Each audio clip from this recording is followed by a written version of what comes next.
El siguiente programa tiene categoría E para liberales y libertarios. La crisis económica venezolana. Charla del doctor Carlos Rangel. Las causas de la crisis en que hoy se encuentra atrapada Venezuela no pueden ser de poca monta ni coyunturales. En los años que nos han traído hasta el actual estado de humillación nacional y de gran peligro,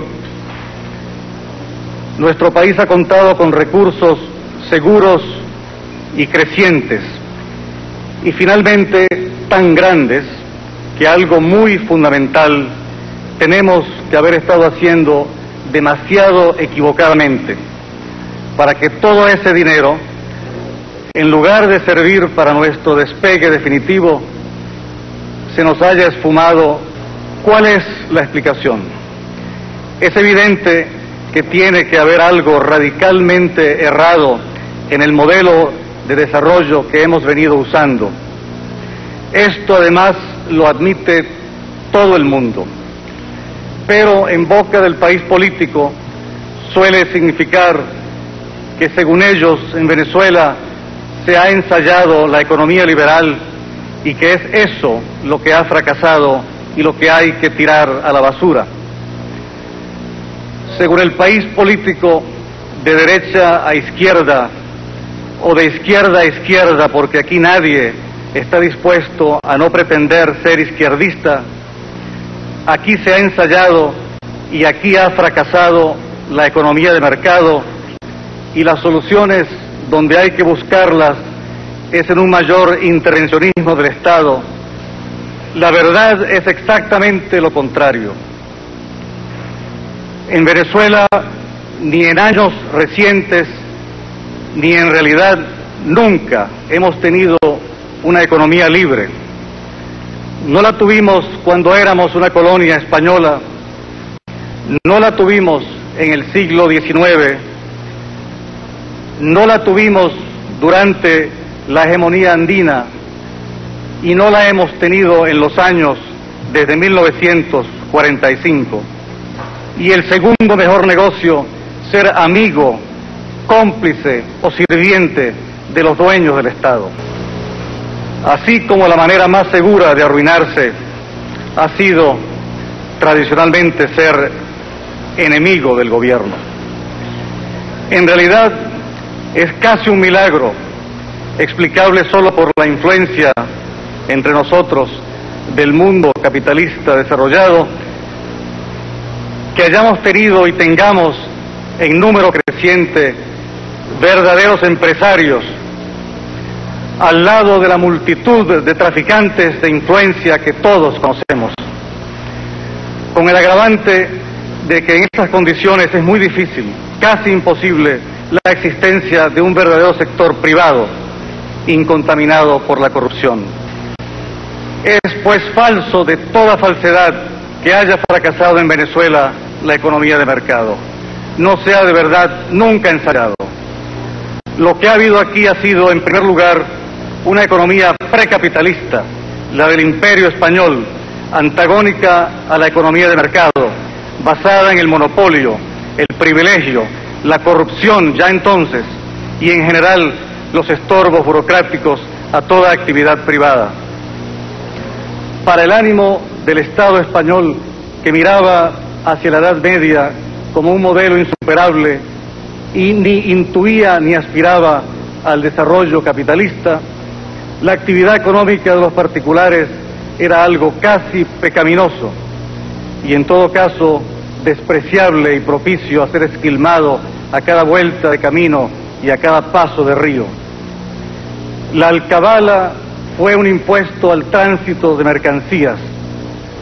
Su supervivencia en Venezuela en forma de puestos de policía que llevan ese nombre es la supervivencia de esa hostilidad oficial contra el libre tránsito de personas y mercaderías, de una desconfianza patológica contra todo cuanto no esté iniciado o por lo menos expresamente autorizado y permitido por el Estado.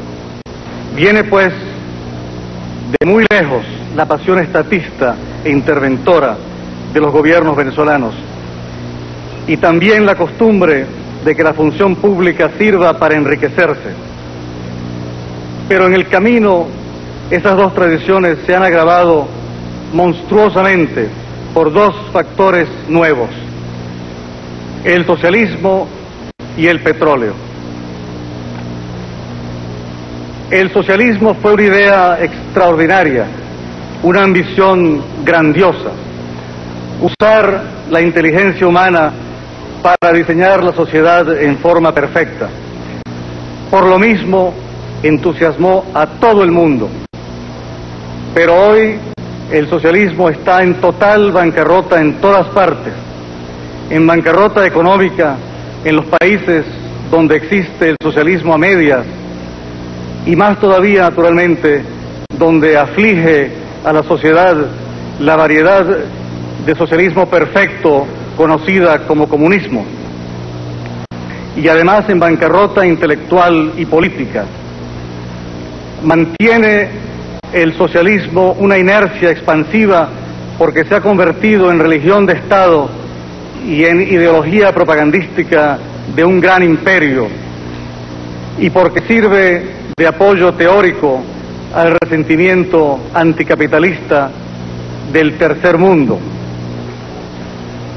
Pues bien, la combinación del atractivo inicial del socialismo, que todavía los alcanzó en su juventud, antes de que se ensayara en ninguna parte, del sovietismo y del tercermundismo, ha hecho que nuestros políticos contemporáneos hayan sido y persistan en ser todos más o menos socialistas, en estar convencidos de que la economía de mercado es una etapa, en el mejor caso, transitoria hacia alguna forma de socialismo, en abrigar hostilidad, desconfianza e incomprensión hacia la figura del empresario, y en suponer que la manera de mejorar cualquier situación o resolver cualquier problema es o bien dictar el Estado lo que deben hacer los particulares, o bien apoderarse el Estado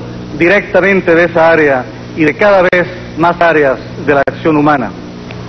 Un ejemplo del buen matrimonio que han hecho la tradición anterior de desprecio del gobierno por los particulares, que no son para él ciudadanos sino vasallos, y el ánimo socialista, despectivo y desconfiado de las motivaciones que hacen funcionar la libre empresa dentro de la economía de mercado, es la forma asombrosa como persiste y se ha agravado en nuestra sociedad la falta de estima y hasta el franco desprecio por el protagonista de la economía libre, el empresario, y por el resorte de la creación de riqueza, el beneficio. Mientras que no solo no hay sanción, sino ni siquiera reprobación social significativa contra los especuladores, ni paradójicamente parece chocar la riqueza en sí misma con tal que no sea el resultado de actividades productivas. El beneficio de los productores aparece como un escándalo y se habla constantemente de beneficios excesivos, sin jamás tener en cuenta que también hay pérdidas, ni comprender que unos y otras, beneficios y pérdidas, son la brújula de la economía de mercado. Ese mismo ejemplo debe servirnos para desterrar la idea insensata de que la solución para la crisis venezolana pueda ser un golpe de Estado militar. En Venezuela no hemos conocido dictaduras comparables a las que en años recientes ha sufrido el Cono Sur, y desde luego tampoco comparables a la que aflige a Cuba y a la que se está desarrollando en Nicaragua. Nuestros tiranos gobernaron una sociedad sin capacidad de verdadera resistencia, pero desde 1935 hasta hoy, y aún desde 1958 hasta hoy, Venezuela, a pesar de todo y en gran parte gracias a la pedagogía democrática de dirigentes equivocados en lo económico, pero acertados en lo político, se ha convertido en una sociedad mucho más compleja, moderna, educada. Ese no es el remedio. El remedio es más bien todo lo contrario, más democracia, en lugar de la democracia a medias y además en retroceso que ahora tenemos. En la euforia de la gran bonanza petrolera se llegó a decir que este es el mejor país del mundo. Esa es, desde luego, una exageración. Lo que sí es cierto es que tenemos uno de los mejores pueblos del mundo, un pueblo que ha superado mucho más que sus dirigentes políticos los lastres del pasado y que se ha intoxicado mucho menos que sus dirigentes políticos con los cantos de sirena del socialismo, al punto que repetidamente hemos visto en nuestro proceso político democrático lo contrario de lo que suele suceder en otros países. Es por eso que cada uno de nosotros debe actuar intensamente en este momento, cuando por efecto de la crisis hay alguna sensibilidad en los partidos democráticos hacia el reconocimiento de que el mal esencial es la hipertrofia del Estado, para predicar esa verdad en todas partes, en todo instante, con todas nuestras fuerzas. Comparte si crees en la libertad económica.